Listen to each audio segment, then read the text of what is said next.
Everyone. Morning. Morning. My name's Shane Whittington. I'm the country manager for modulyss here in the UK. I'd like to welcome you all. And third day for us. It's been 2 tough days, and from my voice you can probably hear 2 tough evenings. And so I'm going to do my best Barry White impression while I announce the I'd just like to again welcome you here. Please feel free at the end to stay with us and come and have a little look at modulyss. It'll be a real pleasure to see you. Today we have Subharthi Guha, correct? From Zaha Hadid Architects, who's going to come and talk to us today about an architecture that brings people together. Really interesting topic, and I'm sure we'll have some really testing questions for him at the end. I think he's ready for them. So just welcome him and hand you over to him.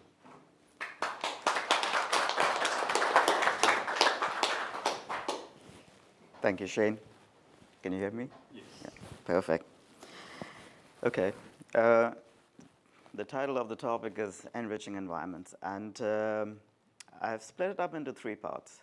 So the first part is going to be a little bit of philosophy. The second part is going to be about the work. So I'll show a bit of details of the work. And the third part, if we have time, and if you're not slept already, we'll go into city planning a little bit, touch that topic.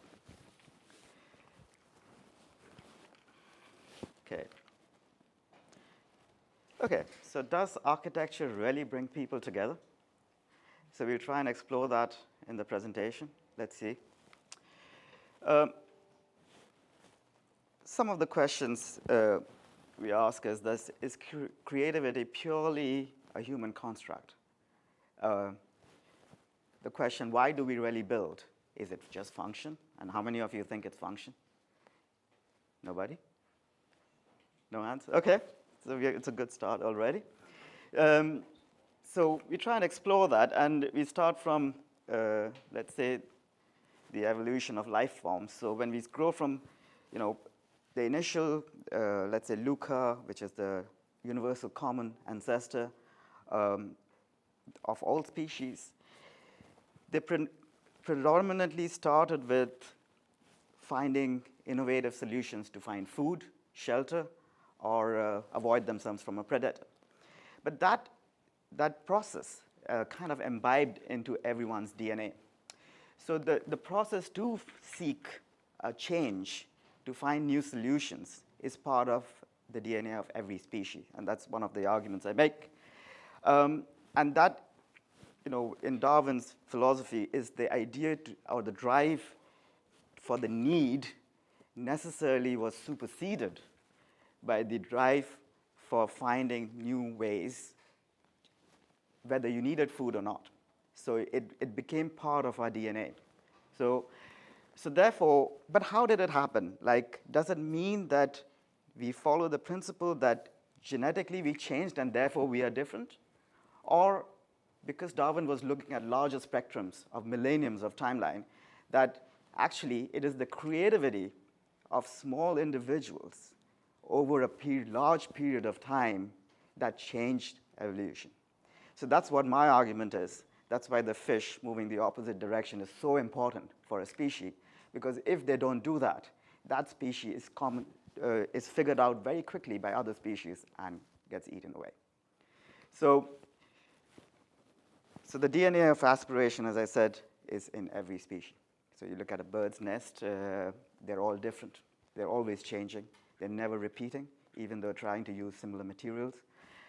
So is typology of human plants, Durant's plants. We are always changing plants.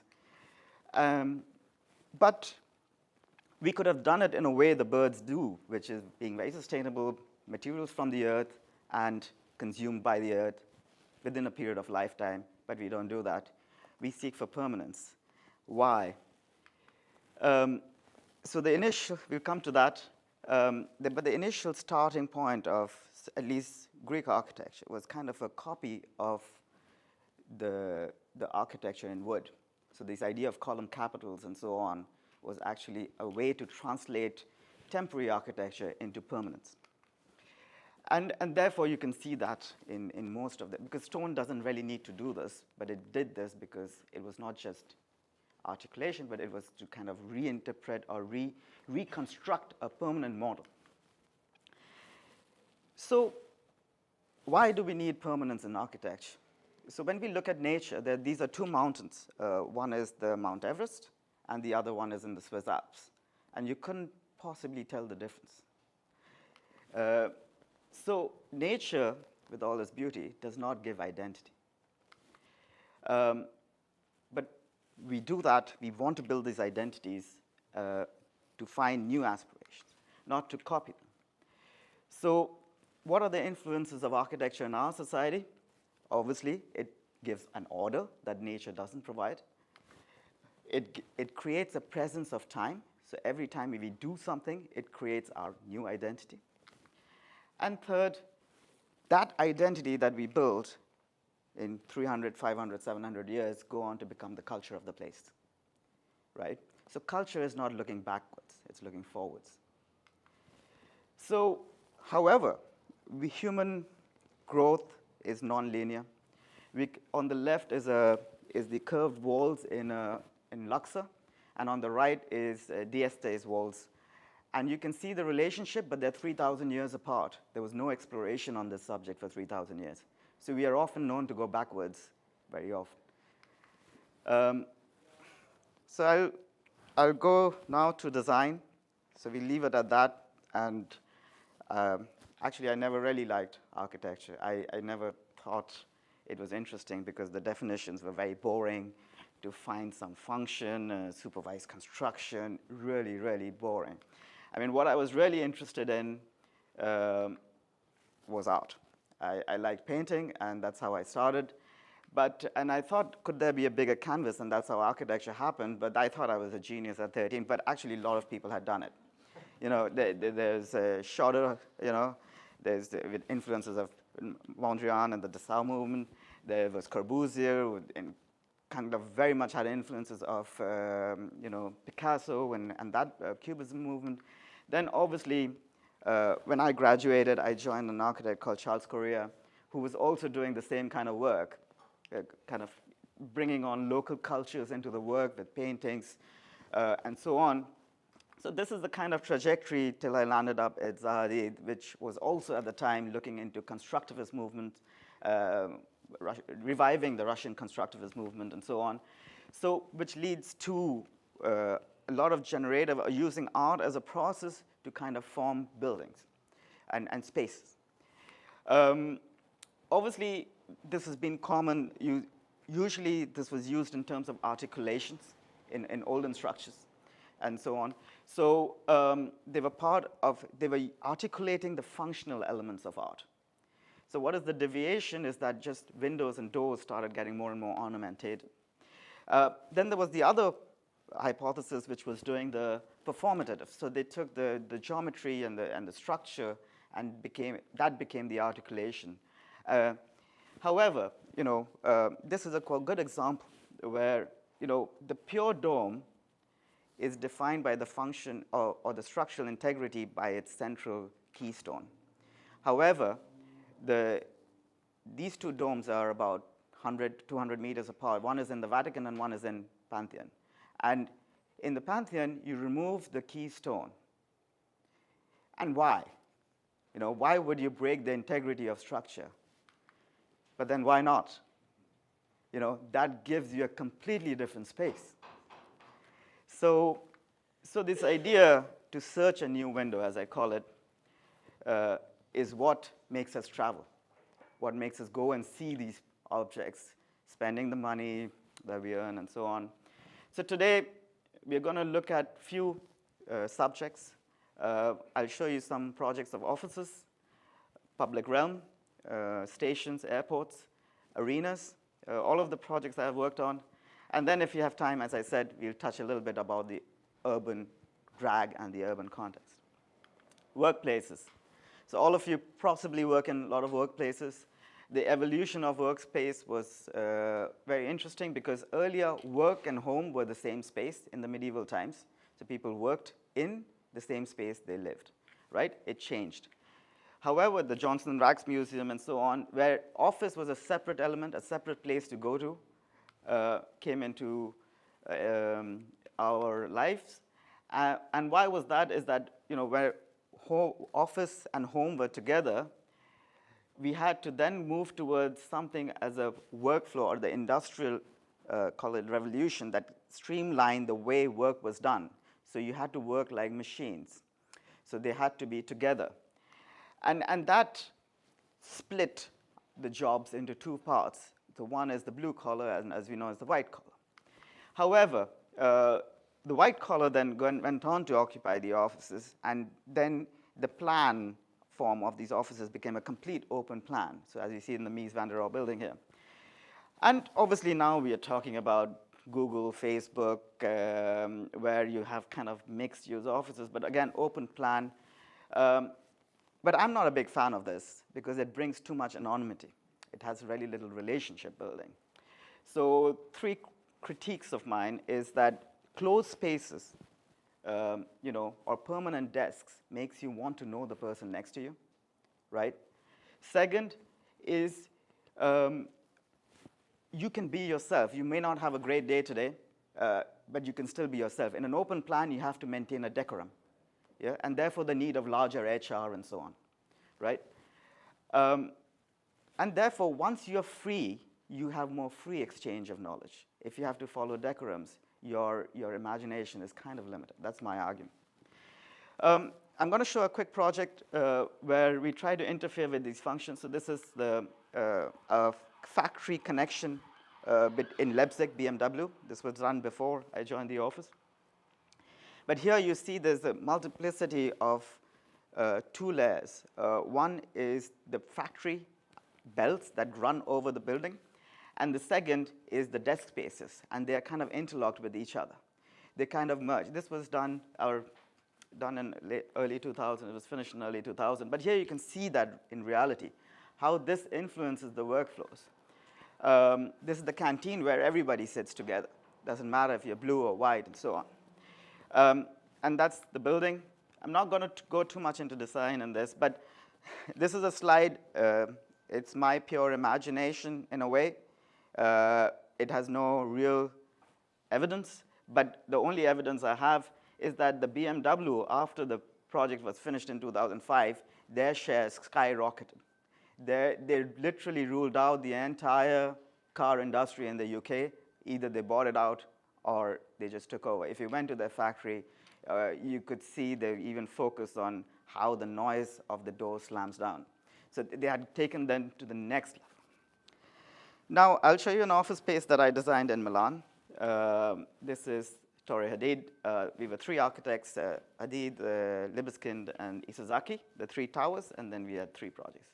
These were the first buildings in Milan that were high-rise. And it was located from the Milan Cathedral in the other end. So there was an axis that ran through the site from the top.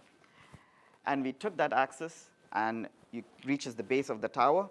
And then we kind of twist that axis so that it fades into the sky. That was an initial, let's say, idea. Obviously, the tower is not straight. It's twisting in its form in the shape, but it's also increasing itself as it goes up to do the correction that you would have often seen in Greek architecture, to do the vertical correction. So that's how the tower was generated. I'll keep talking while this video is playing, but if it does play, okay. So, so this is how the tower is generated with 2 curves. We plot everything on the graph. All the curves and the flow plates are derived from 4 to 6 curves. And so we automatized this process to make it quicker, to adjust. There were about 9 to 10 iterations of the tower with more variation in every iteration. So there's a huge amount. Each glass panels was subdivided in a way that it could be efficient, cutting down. So it's not a very expensive tower, to be honest. And you can see how the drivers, so every floor, because it's different lengths, have to be subdivided differently. But it was all automatized with a script at those days, and Rhino script. And you can see a lot of numbers you'll start to see that's floating around. It did not we did not have to do much with it because we had already set the basic rule. And once the basic rules are set up, you can then automatize this. Obviously, we have the industry to deal with, the glass manufacturers, and so on, which we could then put back into the system so that we can adapt to that tolerance.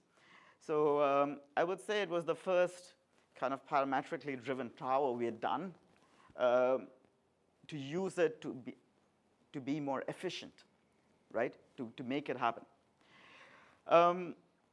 Obviously, it's built with 2 skins. So this is the first skin, which seals the fire, which is double glazed.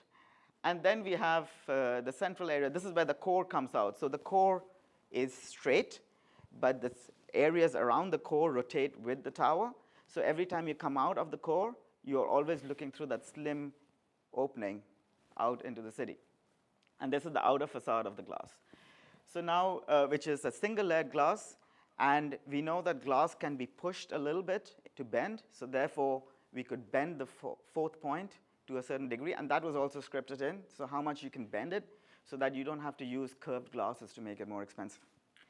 This is the corridor in between, which is the maintenance. So the outside is a ventilated skin, so it reduces, it's fully ventilated, naturally ventilated, so it reduces the glass solar gains. And the inside is then sealed with this second layer.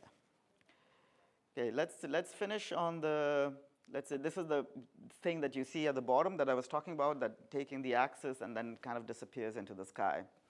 So if you were to stand down there in the tower, this is what it would look like. So again, I think I've explained these, so I'll fast forward but you can see it here. I was very happy that we finished it after, I think it took 17 years, the project. Not because we couldn't design it, but because the client decided to fund it later. But obviously, for efficiency, all this, I'm not going to go into detail, but there's a relationship with the amount of core space versus the amount, and all that can be controlled. How do you cool? There were 3 kind of cooling systems. I'm not going to go into detail much, but this is the final product, the lobbies, the interiors, the chiller systems, and the retail part of the project. But since then, we have gone on to design many, many, many towers and office spaces, and you know, all very different. And so is our office here in London. You can visit, it's down that road, which basically has a lot of things lying around in the showroom for inspiration. And you can go, and sometimes we do student works, sometimes there's someone cutting hair. So it could be anything, but it's just a place to people to get together and see things, and kind of we have now a workshop as well, so kind of experimenting. Okay, so next set of architecture, let's come to the public realm from the private, or kind of semi-private. So this is a station we did in Riyadh. And let's go here. So that's the metro station. We won it in a competition. We were under a contractor. And the site was an afterthought. So the site was really tight. It was 2 blocks of land for buildings that they decided to put a metro station in. So we had these idea of lines, and then we kind of played around how to increase the volume inside, because there were 2 lines, the airport line and also the metro line, and they were on top of each other. And how do you make such a constrained space into something more volumetric? So the first thing we did is that we tried to integrate structure with axis. So the escalators and the structure follow the same rule. And therefore, you reduce the vertical structure, creating more volumetric openings inside the station, so it doesn't feel very claustrophobic, and floor slabs are only there where you can walk, otherwise it's just cut out. So you can see the 2 lines here, you know, in the bottom, you have the entrance, then you have the first set of metro lines, then you have a concourse level, and then you have a second set of airport line on top. Obviously, this is a picture, so you can see that you're in the middle level, and you can see the double height space, and then the light coming in through the top. So you don't, even though you're really close to the edge of the building. Obviously, this needs a lot of detailing again, a lot of iterations, a lot of panelization. Everything is listed. But this is what it comes to. From the left side is the render, and the right is the real picture. So and that's the entrance. So you can see that it has 3-story. We managed to carve out spaces. You can see very clearly how every little pocket that was not desired as a floor slab does not have it, so that you can increase the volumes of spaces so it doesn't feel claustrophobic. Okay, a quick glimpse into a larger public space, which is an airport in Daxian Airport in China. But I'll show this very quickly. It's a very efficient plan form. I'm not going to go into much detail, but it's a very efficient plan form that is one of the largest airports in the world. And maybe we can play a little bit of the video. Okay, there is music somewhere, but okay. But you can see how big it is, and also all these openings that you see in the middle is actually used to draw light right down through the airport. So all levels, departure, arrival, shopping, they all share natural light together. And that's the idea. I think I'm going to skip the video because I think I have pictures which will give you a better glimpse of the whole project. On the left is a serpentine pavilion we have done in Hyde Park, which uses a similar principle to bring light together with structural elements. So you bring the light together, and obviously serpentine is a smaller scale, and the airport, it goes through a larger scale. So if I'm at the arrival post or if I'm at the lower post, I still get a lot of natural light through into the airport, which usually doesn't happen in most airports. They use a lot of artificial light. Okay, a little bit different public space, which can be arenas, where people gather for a very short period of time, and then they leave. And then most of the time, the arena lies empty. This is a common phenomena through many, many centuries, from the Greek, Romans, this principle of gathering, people gathering for an event. So we won this competition in 22. I was leading this project. And of course, there's heritage nearby. So there's a heritage building. And they had a lot of culture of sports in Denmark, in Aarhus. And they wanted, and they have this church, and they had an access from the church to the stadium. There's like a ritualistic walk. And, they love their football. As you can see, it's a very big deal. Since we won it, we've always been in the newspaper locally every day. But why? So that's the stadium, let's say. That's the CE. It's stuck. Oh, no. But the bigger context here, so obviously there's a local context, which is a small heritage building in the front, but the bigger context here is the natural forest. The natural forest has really tall trees. And whenever we talk about context in architecture, more often than not, we relate to culture, buildings nearby, and so on, which is a very postmodernistic way of looking at architecture. But if you look at architecture as a larger context of the planet, you'd realize that it needs to fit in a larger context. And therefore, that's why we wanted to build that relationship. And therefore, we took this idea of this 54-meter tall trees, and then we kind of articulated it in a set of kind of columns.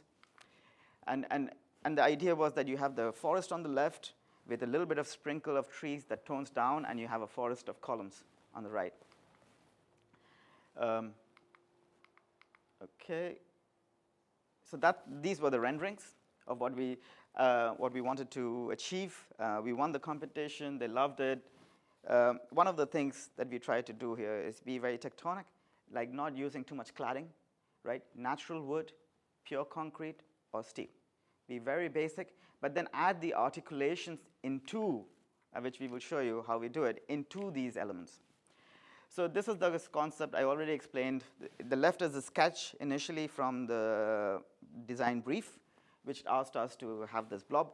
And we took that and we shaped it so we have less footprint at the base. We could leave more open space. And then you can actually leave more gaps within the heritage.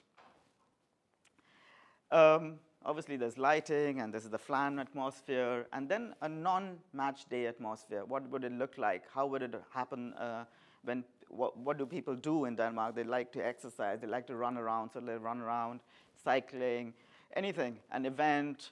So this is the concourse from the interior. A few areas of the interior, the players' tunnel. It's a very simple stadium. It has got 60% closed facade on the top, 100% closed at the bottom to protect from the wind. It's an outdoor space, one single tier. So we obviously, some of you who know about stadiums, they know that we have a complicated geometry because of the rakers, because the rakers have to have a sight line that works onto the pitch and every corner. So you should be able to see it. And that drives majority of the stadium design. Simple things, whether the family sit, whether it's the crazy fans sit, and so on. So all that is taken into account. And obviously, we also have things like this, fire simulations. Funny story, we were halfway down after winning the competition, and they decided to cut fire timings by 4 minutes. So what was 12 minutes evacuation, we had to do it in 8 minutes. So obviously, we were all shaken up. But we had to look at every single detail, how we can manage it. But again, you have to get it done because this is what is necessary to make things safe. So it's all part of the architecture. The previous stadium that used to be there was then demolished to build what we have. So there's obviously pros of having a bigger roof and so on. We did wind, solar, also rain simulation for the first time for the stadium because they were really scared about the rain because the wind moves with the rain. So we had to kind of be very innovative in our office to do that for the first time. There were no softwares for this. And then obviously sound, acoustics, and what is the right shape of the roof for this kind of stadium. And that's the interior of the bowl. And in a concert mode as well. How do we do it? We have a geometry, we set parameters. Again, the same logic, same principles.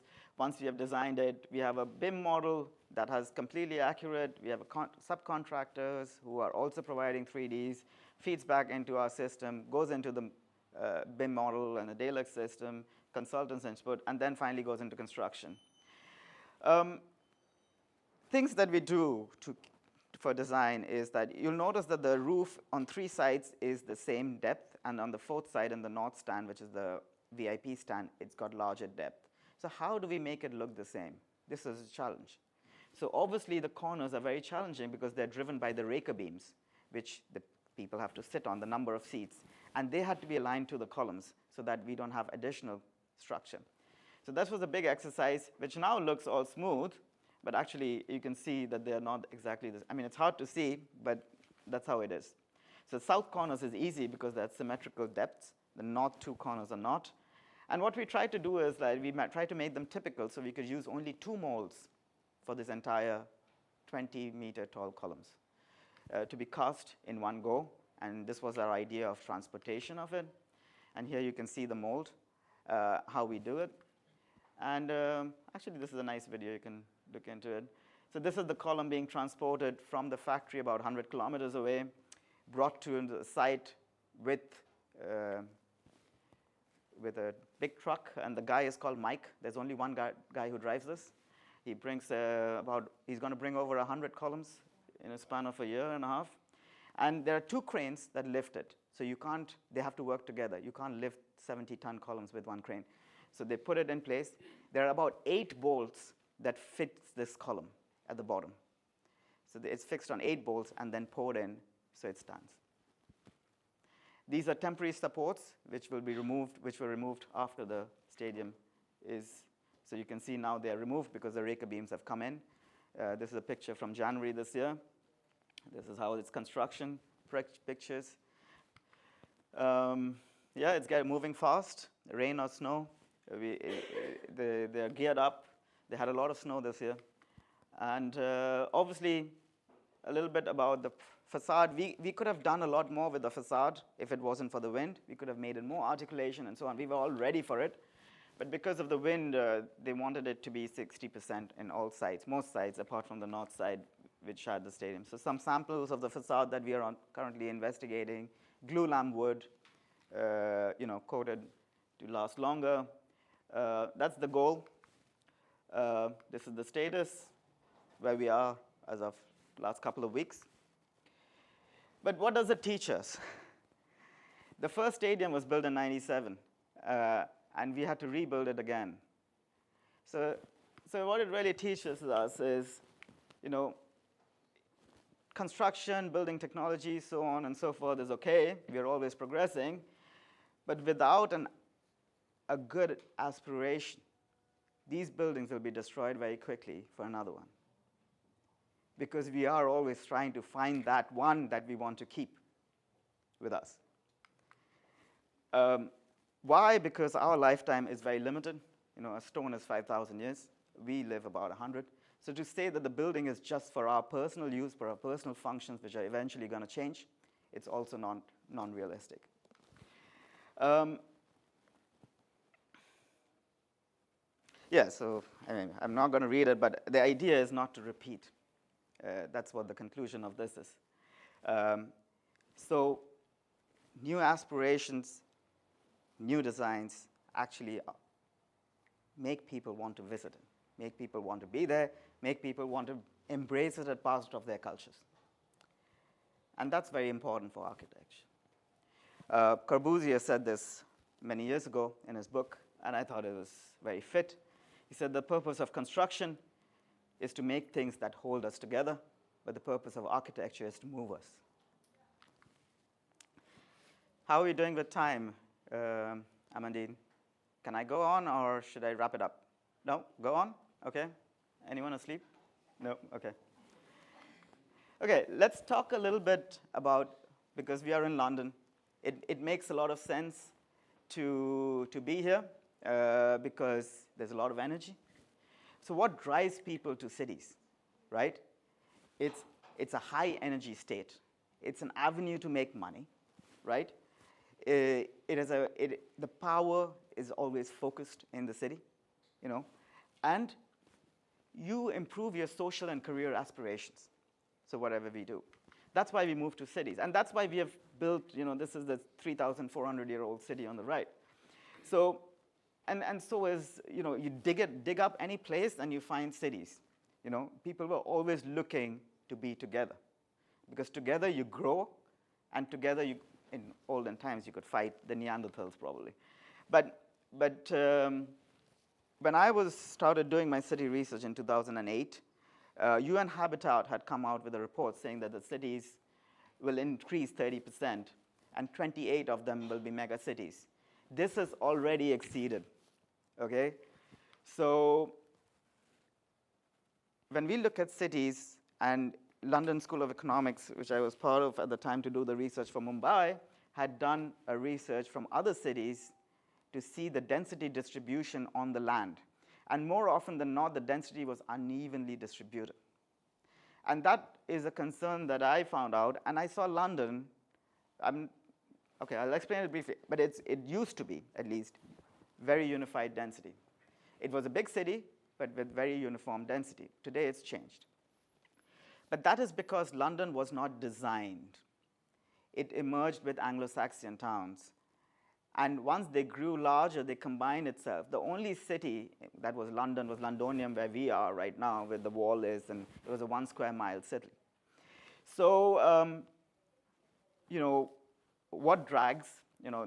Eben Howard wrote down the 3 magnets that, what brings people to the city, what's profitable in the country. So there's 2 kind of movements in a city. One is the city drag movement. People leave everything and come here. And the other one is the suburban leap. So once they make some money, sometimes people want to go away from the city to live in a peaceful life. But, okay. Now, city designs, as you saw in New York, or the uneven equal distribution of density, is because the city designs changed in the 60s, where car came into our lives, and most of the city was designed for cars. So to have straight roads. Everything else was subsidiary to the car road, right? So that created an economically unbalanced model. So as soon as you drew the plan, you know where the profitable land was. And therefore, those pieces of land start to rise, right? Giving you the resultant of towers. Now, that is not the right logic, or if you go to medieval towns and all, it is very balanced. Most roads are equally as important as others. So the challenge was, you have, in the city, you have 3 kinds of investment: high, medium, and low, right? Low being people, high being, governments and then medium being small-term developers and so on. And currently, obviously there was Brasilia that was designed, Chandigarh that was designed by Corbusier in Brasilia, and Navi Mumbai by Charles. But these were the three big cities that were designed at the time that were influenced with the cloud-driven model. But today there is no design. Today we are repeating the same thing. However, we are working and operating on a chaos network system where each individual council in London can design and build and allow their FSI to grow differently. So there is no one planning this. Because we have never designed cities for over 2.5 million, which was the logic that Corbusier and Oscar Niemeyer and so on were working on. So how do we balance it? And that was one of my research. Obviously in the office, we are doing large-scale projects, and we see this all the time, that this is happening. But what is the solution? So we have one solution that's in the market, which is the high-rise, high-density model. We have done projects with low-rise, high-density as well. Okay, and we were always investigating the parametric urbanism when I came to study in the UK 15, 20 years ago. So we were working on, can we drive large behaviors? Can we control? But I went back into nature to see that actually schooling of fishes and who have 1/10 the size of the brain that we do, or even less, manage to work together in large organisms, right? How do they do that? Can we modulate that? I'm not going to go into much detail on how we do it, but I'm just going to go into the basics of currently it is very top driven because 1% of the people invest in the city and they are driving the city. And 99% of the people are the small investors and they don't drive the design of the city. So my job was, can we firstly plan a city for over 10 million people, which is very common today? Secondly, can we make it viable for investors? Do we think that even 99% of the people can contribute to have their own, let's say, expression in a city? So obviously we did a lot of research, models, road networks, organic, planned, so on and so forth. And I went into a competition in China a few years ago, Li Shui Master Plan, where we use a mesh network system, which a lot of people have written about, polycenters, and also, let's say, Carlos Modena's 15-minute city, that you don't have to travel too far in the city to work, live, get into hospital, and so on. And can they all be combined to make a viable city? So that was the proposal of Li Shui. I don't know if this will work, but this works in a diffuse limited aggregation system where there's logics built into the system that then tracks what is there and what is yet to come, and then tries to grow nodes instead of roads. So the idea is not to plan roads, but to plan nodes. And if you do that, Space Syntax was my consultant, and they evaluated it was much more it had more successful nodes distributed all over than if you had a road-driven grid system city. So this was the software in progress. Obviously, we had a large site. It was 172 square kilometers. We had tools to control parameters of different items like commercial, housing, so on. Things that show you that the centers would rise in time. So you have multi-nodes that would then, somewhat similar to London, would evolve with time and merge together, and you wouldn't notice the difference. This last slide is the reality on the top, that real estate is seen as an investment rather than for people. So we are all fitting into a one-bedroom, two-bedroom house, that is given to us. We have no expression other than buying B&Q furnitures. So how can this be reverted? And I think one of the only things that could possibly do it if investment was diverted into something else. And I'm not arguing for crypto, but I'm just saying the city has to be free from this burden. And only then we will have good cities again. Obviously, it has issues with mining and sustainability. These are already the cities in the world as a dot that exists today.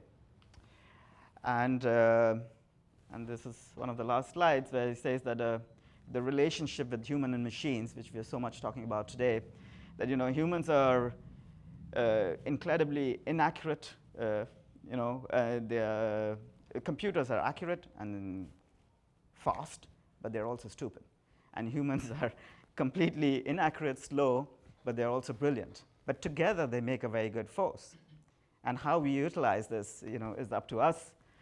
Some of the talks that you've heard today is on the right would be a book that I'm trying to finish. So apart from the city bit, most of the architecture will hopefully come out shortly if you're interested. Anyway, that is me. Thank you so much for listening all this time.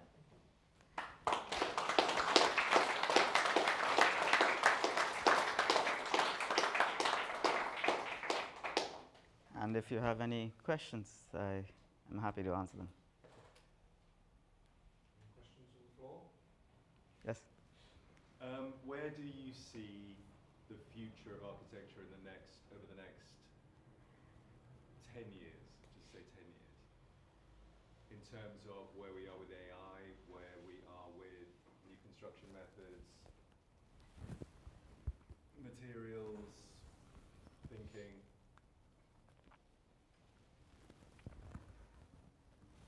Might not sound very nice. The reality is that right now, architecture, or as I know of architecture, the composition of art, the composition of embodying our new domains, our new challenges, is starting to feel a lot of constraint. One is due to regulations. The market is overregulated. Let's accept it. Using a design element is becoming more and more challenging because the suppliers and so on are trying to hit the regulations and cannot break it, because if you want to break it, you have to be a really rich person who can afford all the tests. So it looks like a sorry state, but I don't believe that it will be. And I think in the 70s and 80s, we had a little bit of a downtime after the modernism was dying out, and suddenly the deconstructivism came in and it kind of blew apart the entire market and made people dream again. Whether it was right or wrong, but it was a level of experimentation that was revived. And I think because today we are moving so fast, I do believe that there will be another revival, at least in my lifetime, that we will be able to change the market again and look forward into the idea. And that's one of the reasons I'm writing the book, is that to help general people understand that architecture is not construction, and architecture is not functional, and architecture is not investment. These are the three things that we believe architecture is today, but it is not. And that once we understand it, I think we will be able to sort it out. And so where will it go? We don't know. If we knew it, then we'll be on it. But it is certainly not AI, I can tell you that. But working in China, for example, is there less constraints over there versus over here? The constraints are increasing day-to-day basis. Even China, the constraints are increasing. The regulations are getting stricter. So I don't think anywhere in the world is going the other way. So it's a challenge, but I think design has a potential to absorb everything and yet do something better. And I think that is why we are where we are today. Like so much of the things that we have built, fantastic things, is because we always had a downtime and we revive. Yes? I imagine we have, but are you aware of the Humanize campaign? Which is a heroic campaign. Sorry, that's a bad name to mention. But it's a really interesting campaign, actually. I think it links in really nicely with lots of stuff that you've been saying, which is about actually bringing it back to street level, and how, whilst obviously it's hard to impact whole cities, what we can do is impact how people feel at street level, and how people connect to those buildings at street level. Are you seeing, I guess, that play out in any of your designs, and how you design at that sort of scale, I guess?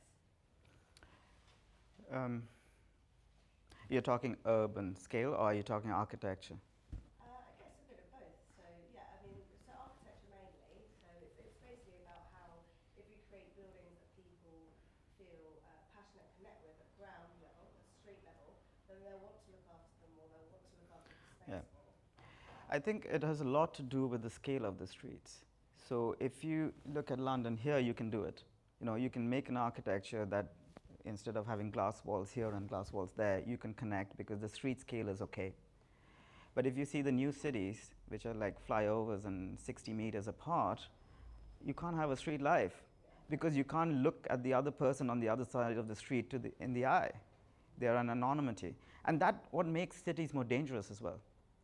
So the more crimes and so on because if you can look and see someone committing a crime on the other street, the person who's committing it will be more conscious of it.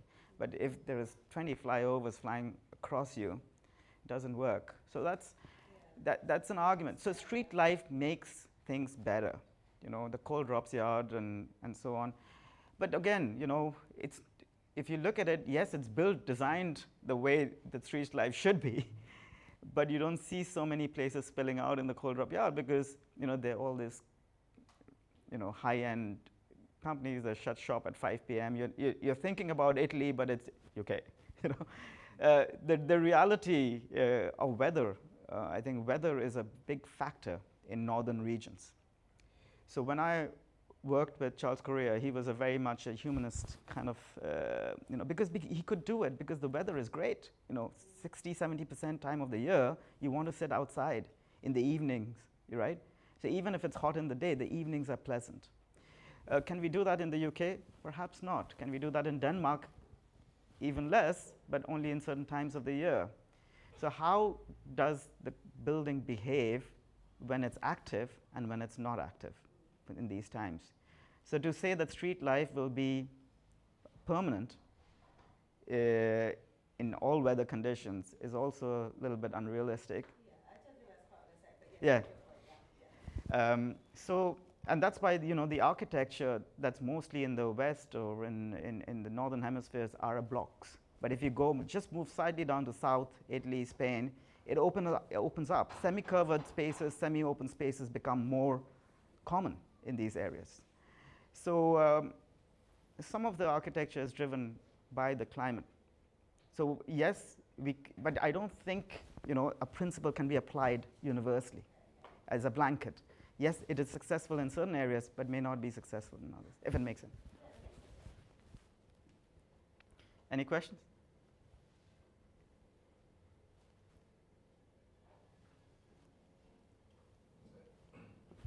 Yep. Great. Thank you for listening. I'd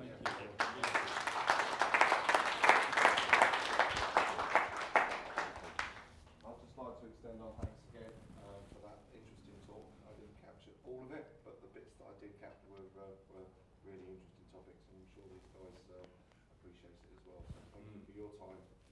We appreciate it. It's valuable, and giving up your time to talk to everyone is really appreciated. So thanks again. Thank you. I don't know whether there's any questions at the end. I'm sure you can filter a couple of questions. Yeah, that's all right. With your time restraints, I like, but feel free and spend some time with us as well. We'd love to hear from you. Thank you. Thank you very much.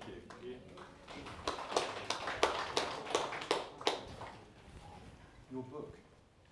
You mentioned your book. So is this?